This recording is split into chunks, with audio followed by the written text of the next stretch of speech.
Thank you to our friends at Blinkist for sponsoring this video. How did I balance marriage, fatherhood, and a demanding career? Well, I stopped wasting time. That helped a lot. I stopped drinking. I stopped going to bars. I really didn't spend a lot of time with my friends when I had young kids in particular. I had friends and I saw them, with some degree of regularity, but where I cut corners was more with social life outside my family. So I spent a lot of time with my wife, and I spent a lot of time with my kids, and I spent a lot of time on my career. And so you have to make choices. And I think those were reasonable choices. I'm not displeased with them. Don't abandon your friendships, but you can certainly look at where you're wasting time and just stop doing things that you know to be a waste of time. So, and I did. The funny thing is, if you're trying to stop drinking, you need something better than alcohol. And alcohol is pretty good. So you better find something a lot better, man. Yeah, and then it is. And then estimable people do estimable things. It's like, you want to figure out something that you're doing with your life that's worth not getting drunk and screwing up, because that's fun. I concentrated on my marriage and making time for it. I concentrated on spending time with my kids consciously. And I concentrated on developing my career. Those were the three elements of my life. And I had some time left over for creative pursuits and for friends, but most of it was a matter of getting rid of time wastes of any sort, and I just pushed that out of my life, day after day until I wasn't wasting any time, or virtually no time. And, I've asked my undergraduates frequently how much time they waste per day, and general estimates are like 6 to 8 hours of time they regard themselves as wasting. Like, that's a whole career right there, right?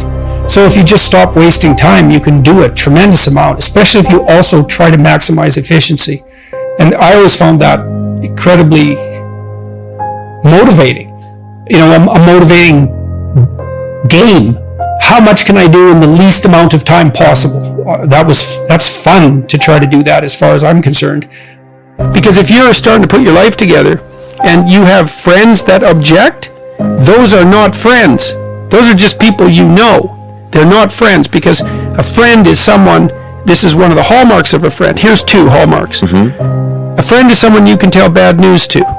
And they won't tell you why you're an idiot, and they won't interfere with your suffering. They'll just listen, and maybe they'll suffer along with you. Okay, so you can tell bad news to them, and they won't tell you some worse thing that happened to them.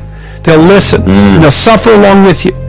But a friend is also someone you can tell good news to. And the friend will say, wow, in this veil of tears, something good happened to you. Great, man. I'm wonderful. It's rare. It's unlikely. Good for you. I hope 10 more things like that happen. And they're not envious, and they're not jealous, and they're not one-upping you. And if you're trying to get your life together, if you're trying to get your life together and your friends get in the way, that's actually real useful for you, because you've now identified who your friends aren't. And you might think, well, I can't give them up. It's like, oh, yes, you can. And not only can you should, and it would be better for them. Because if they're aiming down and they want you going down with them, there's nothing good about what's happening to them, and there's certainly nothing good about that for you. You might say, well, why do people drink too much? It's like, if you like alcohol, that's a stupid question. Yeah. Right? It's like, why do people drink too much? Well, because it's great. Yeah. It's like, okay, so why stop? Well, you do stupid things when you're drunk. You hurt yourself, you compromise your health, it's really hard on the people around you, you tend to turn into a liar, and it screws up your life. Yeah. It's like, but it's pretty fun. Yeah, well, it is, but you need something better than that. And what's better isn't being straight and not making mistakes. It's like, that's all prohibition in some sense. What's better is, no, you need an adventure, man. You need to get out there and have something to do. Yeah. And something worth waking up for. And that's the substitute for the addiction. Actually, the addiction is the substitute for that, if truth be known. You need to be afraid of the right thing, and you should be afraid of contaminating your soul with deceit. That's what you should be afraid of. That will definitely do you in, and I know exactly how. What happens is, garbage in, garbage out, the old programmer saying goes, and so you'll fill your head with nonsense and no one will call you on it except you, but you can still that voice if you try hard enough. You just wait until you get in real trouble. One day there'll come a point where you have to make a decision, and the decision is the difference between life and death, or worse, between someone else's life and death, or worse, between health and the suffering that's worse than death. And because you've compromised yourself to such a degree, you will not be able to rely on your judgment, and you will make the mistake you shouldn't make. And then you're done. And that will absolutely happen. Approach it voluntarily. Carefully, but voluntarily. Don't freeze and run away. Explore. Instead, you expose yourself to risk, but you gain knowledge. And you wouldn't have a cortex that, is ridiculously disproportionate if, as a species, we hadn't decided that exploration trumps escape or freezing. It's like we explore. That can make you the master of the situation, so you can be the master of something like fire instead of just being terrified about it. So one of the things that's absolutely phenomenally fascinating, I think, is that one of the things that the Hindus do in relationship to Kelly is offer sacrifices. You say, well, why would you offer sacrifice to what you're afraid of? Well, it's because that is what you do. That's always what you do, is you offer up sacrifices to the unknown in the hope that good things will happen to you. So in a sense, you're faced with something terrible. The uncertain future. That faces all of you, right? Something you're afraid of, no doubt. I mean, how many of you are worried about your future? Yeah. Why? You're all young, you're smart, you're relatively good looking. It's like, what the hell are you worried for? What are you worried about? You have innumerable quasi-autonomous subsystems that make you up that will generate stories impulsively, and you'll just act them out. And you know that because you watch yourself over 2 weeks and you think, Jesus, I did a lot of stupid things in the last 2 weeks. And you think, why? And it's because you're a collection of somewhat random quasi-autonomous personality units, and lacking a leader, they're just going to fire off whenever they want. First you're hungry, then you're thirsty, then you want to go to bed with your wife, then you want to sleep in, then you want to tell your boss off, then you want to curse at the guy that cuts you off in traffic. It's like, you're kind of like a 2-year-old, it's one emotional frame after another vying for dominance. There's no overarching hierarchy, and there's no king at the top. And so, we already talked about pyramids of competence, and what's supposed to be at the top is you want to bring all those things together. We understand this neurologically. I'll show you some of that in a little bit. We understand this neurologically, how this maps in some sense right onto the neural structure of your being.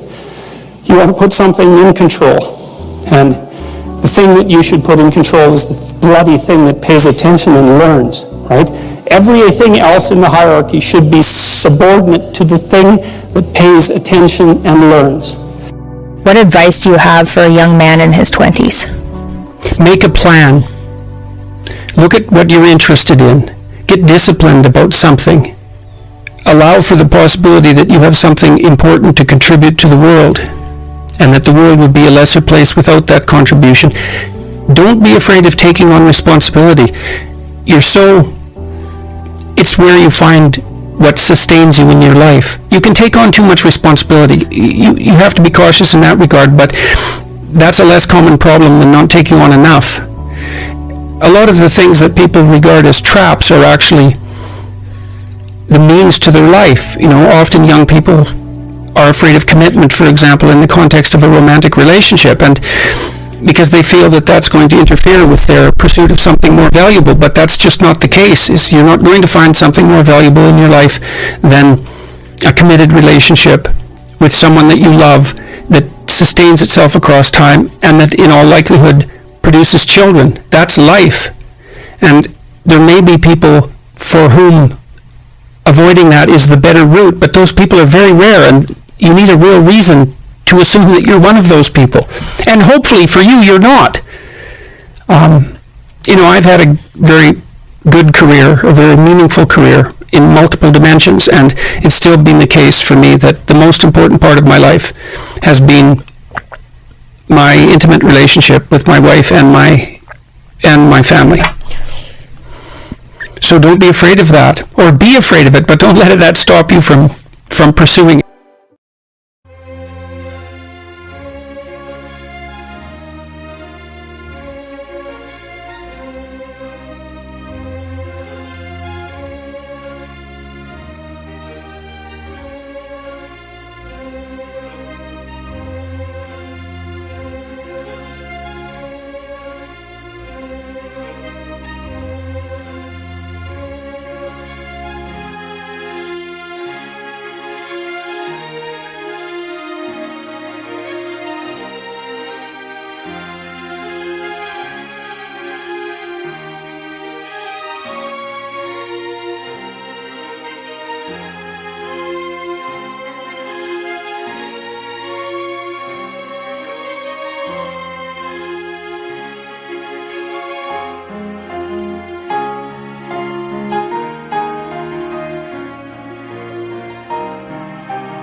you.